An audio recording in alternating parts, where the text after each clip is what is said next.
안녕하세요, 로장입니다. 어제는 이제 파월 의장은 인플레이션이 좀 너무 높다며 연준은 이를 해결하기 위해 필요한 조치를 취할 것이라고 좀 밝혔습니다. 첫 번째로 이제 제롬 파월 연준 의장은요, 경기 회복을 이제 위협하는 인플레이션에 대해 강경한 조치를 좀 취하겠다고 밝혔습니다.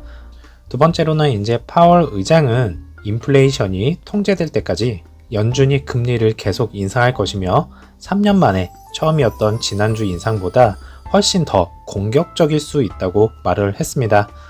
세 번째로는 이제 이러한 금리 인상이 필요하다면 25bp에서 이제 약간 50bp로 인상을 이어질 수 있다고 좀 지적을 했고요. 이제 파월 의장의 말 한마디에 다시금 시장의 공포감을 좀 조성하는 분위기로 좀 변하였습니다. 지난주에 FOMC 회의가 끝난 지 이제 얼마나 됐다고 또 그새를 못 참고 50bp로 인상할지 모른다고 말을 꺼내서 왜 이렇게 시장에 대한 이게 분위기를 또 조성을 하는지 모르겠네요. 왜 그러는지 정말 답답하기만 합니다. 이제 젤렌스키 대통령이 러시아의 최후의 통첩을 좀 거부를 하였습니다.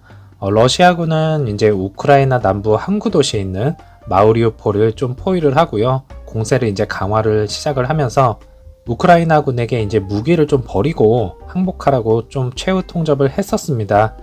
이에 이제 젤렌스키 이제 대통령은요, 어떠한 타협에도 국민 투표가 좀 필요하다고 좀 밝혔고요. 어제 잠깐 뉴스를 좀 보다가 러시아가 우크라이나에 있는 전 세계 이제 기자분들을 좀 타깃으로 삼고 있다는 내용을 좀 보았습니다. 푸틴은 이제 전 세계가 자신을 좀 바라보고 있는 좀 부끄러운 모습을 보기는 본인은 좀 싫은가 봅니다. 아무쪼록 인명피해는 좀 없어야 되겠습니다. 공포지수인 빅스지수 보시면 23까지 이렇게 하락을 하는 모습을 좀 보여주었고요. 아직까지는 이제 파월 의장의 발언이 그렇게 크게 반영이 되지 않았다고 판단이 되어지고 있습니다. 20까지 이제 한번 떨어지는지 지켜보면 될 것 같고요. 10년물 국채금리 보시면 2.3을 이제 장중에 좀 돌파를 좀 하였었습니다. 어제 부분에서 이제 하락으로 이렇게 좀 꺾여가는 모습을 좀 보여줘야 하는데 좀 그렇지 못하고요. 다시금 더 크게 상승을 하는 모습을 좀 보여주었습니다. 종합지수가 좀 이런 모습이었으면 얼마나 좋겠나 또 이런 생각이 좀 들고 있네요. 자, 이제 러셀 2000 보시면 4거래일 동안 이렇게 상승했던 부분이 차익 매물과 시장에서 이제 불안감으로 인해서 하락을 한 모습을 좀 보여주고 있었고요. 나스닥 차트 보시면 이제 장 초반에 하락세를 좀 이렇게 이어가다가 반등을 했었습니다. 하지만 이제 얼마 못 가가지고 다시 전보다 더 큰 하락으로 좀 이어졌고요. 장 막판에는 그래도 약간의 좀 끌어올리는 모습을 좀 보여줬습니다. 일단은 이렇게 양봉으로 좀 마감을 하는 모습을 좀 보여주었고요. S&P 500 보시면 이제 나스닥과 거의 비슷한 흐름을 좀 보여줬습니다. 이제 4거래일 동안 큰 상승을 좀 보여주면서 이제는 약간의 이제 차익 매물이 좀 나왔다고도 좀 봐도 되겠습니다. 항상 중요했지만 오늘 장이 상당히 중요해 보입니다. 이렇게 상승세를 좀 이어갈지 아니면 음봉으로 이렇게 다시 한번 하락으로 추세를 꺾을지가 중요해 보입니다. 어제는 이제 마이너스 1.09%가 하락을 한 25.39로 마감을 하였고요. 애프터장에서는 이제 0.39%가 하락을 한 25.29로 마감을 하였습니다. 다행히 아직까지는 25불 라인을 좀 이렇게 지켜주고 있는 모습을 좀 보여주고 있고요. 이제 추세를 어떻게든 이렇게 돌리려고 하면 증시에서 사건이 하나둘씩 이렇게 좀 터져 주었고요. 그러면서 이렇게 지속적으로 좀 하락을 좀 여러 차례 보았습니다. 이번에는 이렇게 상승하는 모습을 제발 사건 사고 없이 상승 추세를 좀 이어갔으면 좋겠습니다. 자, 오더플로우 보시면 라지 스케일은 다시금 바이를 한 모습을 좀 볼 수가 있었고요. 셀을 한 모습은 하나도 없었네요. 그리고 이제 미디움과 이제 스몰캡에서도 매도보다는 매수가 약간 많았다는 것을 좀 볼 수가 있겠네요. 현재 피 보시면 다시금 이제 공매도 수량을 이렇게 좀 빌리면서 증시와 함께 하락을 한 모습을 좀 볼 수가 있겠고요. 일본봉 보시면 이제 공매도 수량과 함께 4거래일 동안 이렇게 상승으로 인해서 차익 매물까지 좀 나오면서 소폭을 좀 하락을 했다 이렇게 좀 볼 수 있겠습니다.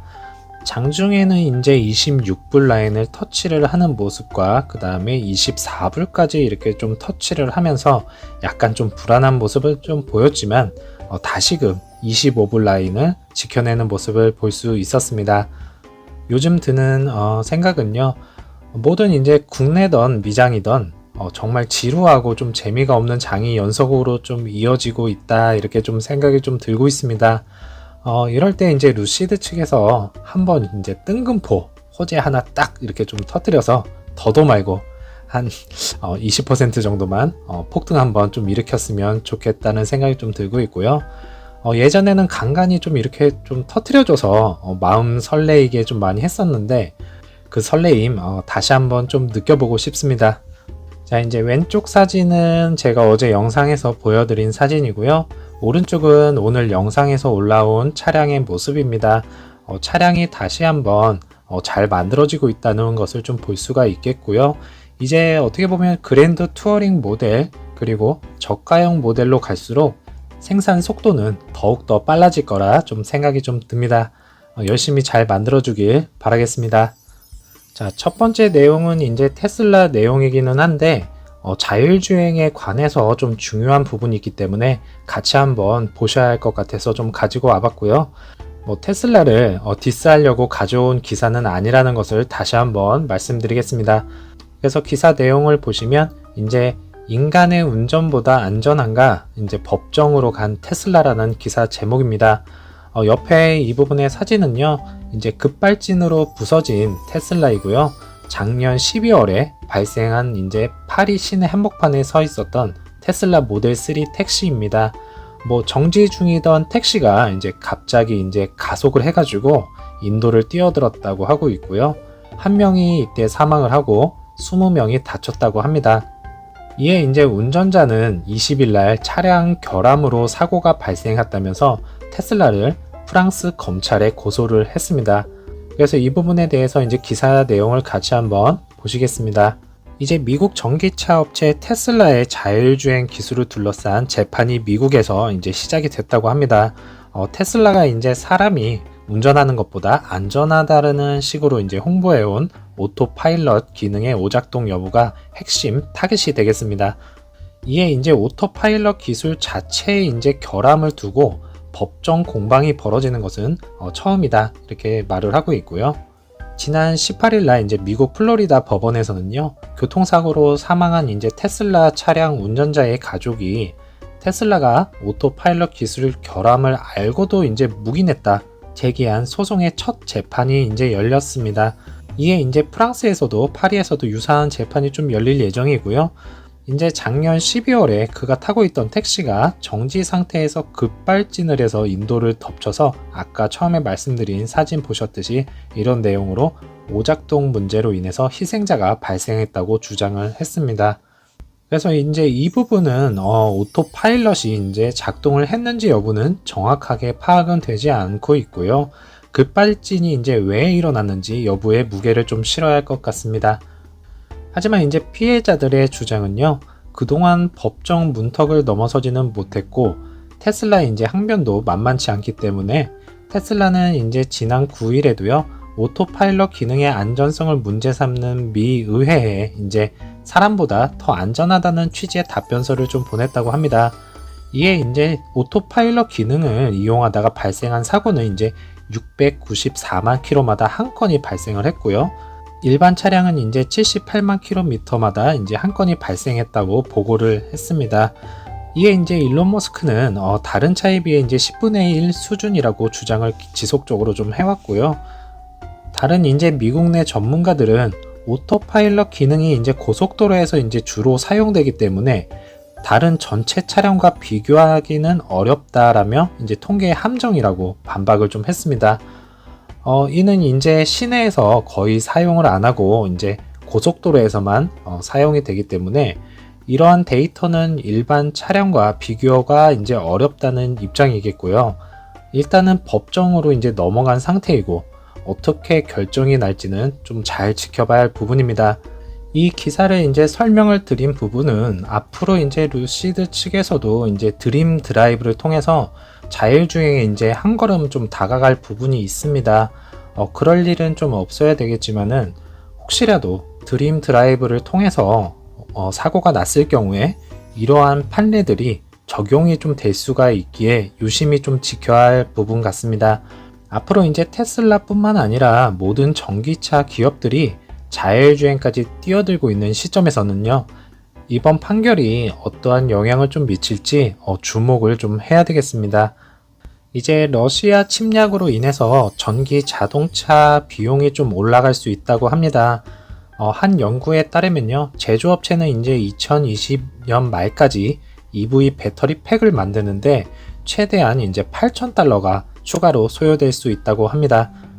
이제 러시아 침공으로 이미 연료 가격이 인상이 좀 되었지만요, 전기 자동차는 좀 영향을 받지 않을 것이고, S&P 이제 글로벌 모빌리티가 발행한 새로운 보고서에 따르면요, 계속해서 상승하는 원자재 비용이 원인이라고 합니다.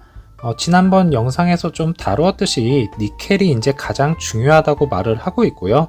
러시아는 이제 세계 3위 공급업체이자 세계 최대 니켈 생산국이기 때문에 가격도 통제할 수 있다고 말을 하고 있고요. 차량 판매 가격에 이제 완전히 반영이 되지 않을 수는 있지만 여전히 가격을 상승시킬 것이라고도 합니다.